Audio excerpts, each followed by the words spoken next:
Hey there, Broncos Country. Man, you're not going to believe what just went down with the Denver Broncos. While everyone was distracted with Thanksgiving, Sean Payton and George Paton made a move that's going to change everything for the Broncos in 2025. I'm talking about 3 contract extensions that lock down the backbone of this 9-2 team leading the AFC West.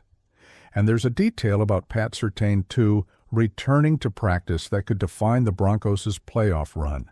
Stick with me until the end, because this is Super Bowl stuff. The Broncos just proved why they're different from any other NFL team. George Paton doesn't wait for the market to explode, doesn't wait for other teams to dictate prices. He acts before. Will Lutz, locked up for 3 years. Luke Wattenberg, secured through 2026 with a $48 million contract that already looks like a steal. Malcolm Roach, 3-year extension securing the defensive line. And there's more. Pat Surtain, too, is back at practice. Alex Singleton returns after testicular cancer. And Jonathan Cooper is ready to dominate. This isn't luck, folks. This is pure Broncos Country strategy. Sean Payton is building a dynasty in Mile High, and you're about to discover how it all fits together perfectly. Let's dive deep into this story that nobody's telling right. Let me tell you something. George Paton is an absolute genius. While other NFL GMs are praying they can sign their key players before free agency explodes, Paton has already locked down half the Denver Broncos roster with contracts that will look like steals 2 years from now. Think about it. Nick Bonito, who's leading the NFL in pressures with 51 total and 28 of them in under 2.5 seconds, was locked into a contract before becoming an absolute superstar. Now he's dominating the league, and the Broncos are paying a fraction of what they pay if they waited another year. Zach Allen? Same story. Jonathan Cooper? Same thing. Quinn Miners?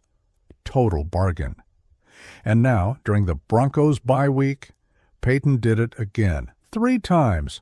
First was Will Lutz, the guy who nailed the 35-yard field goal in the final seconds against the Kansas City Chiefs to give the Broncos the 22-19 victory that put Denver alone atop the AFC West. Lutz isn't just a consistent kicker. He's clutch, and Paton knows it. 3 years of contract means the Broncos have stability in special teams until 2028. But then comes the second move, and this one surprised even the most experienced analysts, Luke Wattenberg. Look, I know a lot of people love to criticize the Broncos' offensive line, especially the center, but let's look at the facts. Wattenberg completed over 500 consecutive snaps without allowing a single sack. That's right, 0 sacks. And look who he played against. Max Crosby, Danielle Hunter, Will Anderson Jr., Chris Jones, some of the best pass rushers in the entire NFL. The contract? 4 years, $48 million. And guess what? He's the 5th highest paid center in the league, but check this out. Lloyd Cushenberry, who signed with the Tennessee Titans 2 years earlier, makes more than Wattenberg and allowed 21 pressures, 5 sacks, 3 QB hits, and 5 penalties. Wattenberg? Just 10 pressures, 0 sacks, 1 QB hit, and 8 penalties, with 5 of those penalties happening in a single game against the Cincinnati Bengals, where even Sean Payton publicly criticized the refs. It's highway robbery, man, total robbery. And the entire Broncos offensive line is now consolidated. Garrett Ballers hasn't allowed a single sack in the 2025 season. Quinn Miners is playing at an all-pro level, and Bo Nix has the best sack differential in the entire NFL. Compare that to Josh Allen getting sacked 8 times against the Houston Texans on Thursday Night Football. The difference is brutal. And the third move, Malcolm Roach. 3-year extension securing the defensive line rotation. Roach has 64 tackles, 4.5 sacks, 11 QB hits, and 5 tackles for loss since joining the Broncos in 2024.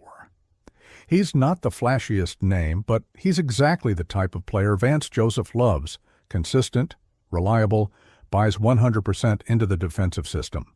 Folks, This is the difference between the Broncos and the rest of the league. Payton identifies talent, develops that talent, and signs these guys before the market explodes. It's what every team should do, but few have the guts to execute. Now let's talk about the part that's got Broncos Country absolutely euphoric, the return of the defensive leaders.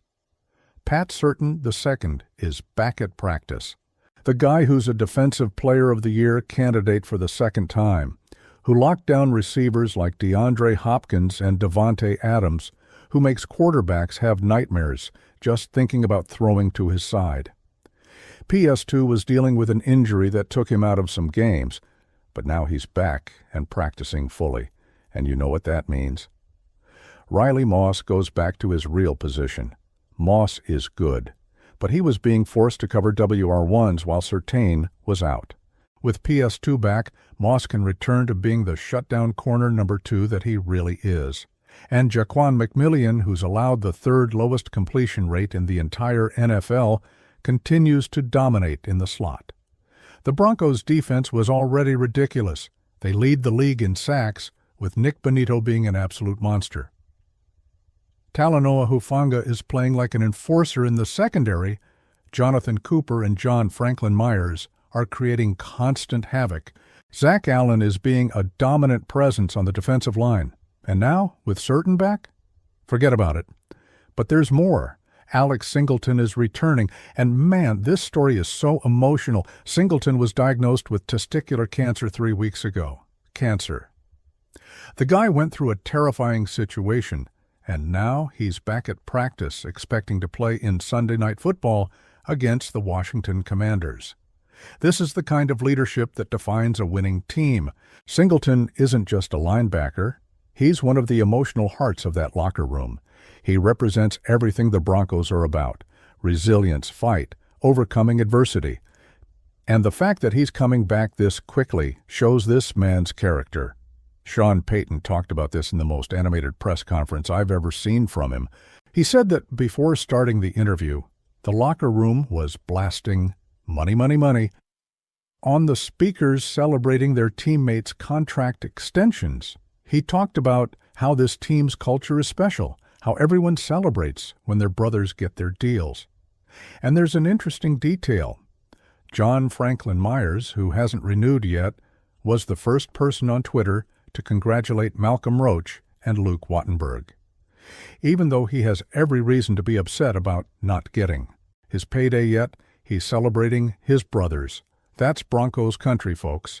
That's family. Jonathan Cooper was also mentioned by Payton as being completely back at practice. Cooper has been a force in the Broncos' edge rush, and having him healthy for the playoff run will be crucial. And here's a bomb that Payton dropped almost casually. He mentioned J.K. Dobbins and Drew Sanders in the same sentence for the first time. Dobbins has been on injured reserve since suffering that devastating injury, but could he come back sooner than expected? Sean had never given an update on J.K. until now. This could mean something big. Let's talk about the elephant in the room. Bo Nix is playing like a 10-year veteran, not like a Denver Broncos rookie quarterback. And look, I know some analysts still doubt him, but the numbers don't lie. Nix is protected by one of the best offensive lines in the NFL. The line that hasn't allowed a sack for Garrett Bowles all season. The line that gives Bo time in the pocket against defenses that destroy other quarterbacks. Vance Joseph even compared Bo Nix to John Elway recently. John Elway, the absolute Broncos legend. And Nix is delivering. He made history in that crazy game against the Dallas Cowboys when the Broncos scored 33 points in the fourth quarter after being shut out the first 3. Nix became the first player in NFL history to rush for 2 touchdowns and pass for 2 touchdowns in the same quarter. The Broncos are 9-2 with 8 consecutive wins. They haven't had a start this good since the 2015 season when they won Super Bowl 50. Let that sink in. The Broncos are on the same pace as the team that won the championship with Peyton Manning and that historic defense. And here's the secret. Sean Payton is building for the future. Courtland Sutton is having a fantastic season. Troy Franklin is emerging as a real weapon. Marvin Mims Jr. continues to be an explosive threat. Devon Vell is contributing, and with Dobbins potentially returning along with R.J. Harvey showing flashes, the Broncos' offense could go to another level. The defense is ranked among the top 3 in the NFL in virtually every category.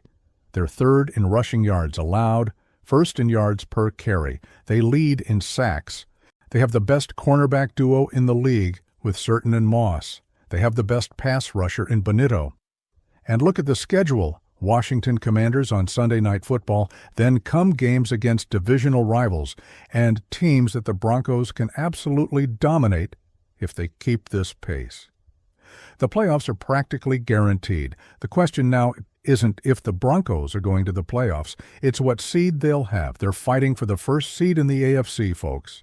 Home field advantage at Mile High. You know what that means? Visiting Denver in January with that thin air, that deafening noise, that intimidating atmosphere that made the Broncos a fortress for decades. And here's the detail that nobody is talking about. The Broncos still have cap space. They can still make moves. George Paton made that clear when he had preliminary conversations with multiple players about extensions. John Franklin Myers is probably next. And depending on how things unfold, I wouldn't be surprised if Paton makes a bold move before the final deadline.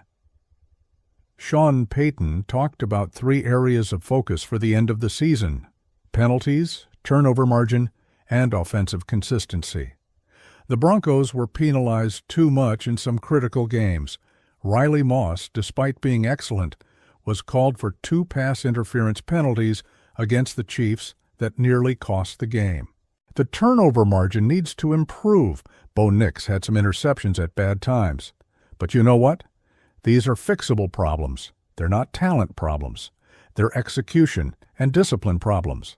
And Sean Payton is one of the best coaches in NFL history at fixing exactly these problems. The Broncos are building something special in Mile High. This isn't a team that's getting lucky. This isn't a team that's going to collapse at the end of the season. This is a team that's consolidated, that's built to win now and in the future. 90% of the roster is locked up long-term. The young guys are developing, the veterans are leading, the culture is right, the coaching is elite, the GM is a genius. So I ask you, do you really think any AFC team wants to face these Denver Broncos at Mile High in January? If you enjoyed this deep Broncos analysis, hit that like button right now. It really helps the algorithm and gets more people from Broncos Country to see this exclusive content you won't find anywhere else. And subscribe to the channel because every week I bring analysis, breaking news, and behind-the-scenes stuff that the big channels don't cover. And tell me here in the comments, which contract extension do you think comes next? John Franklin Myers? Will Courtland Sutton renew before becoming a free agent? Will Bo Nix sign that massive franchise quarterback contract as early as 2026? Comment, and let's debate. And there's one more thing. There's a rumor circulating about the Broncos being interested in a specific wide receiver to strengthen the offense even more. I have sources indicating that George Paton is eyeing the 2026 draft and also the trade market. But that's talk for the next video coming out this week. Happy Thanksgiving, Broncos Country. We have so much to be thankful for this year. We have a real team, a real organization, and a bright future. Until the next video. And as always, go Broncos.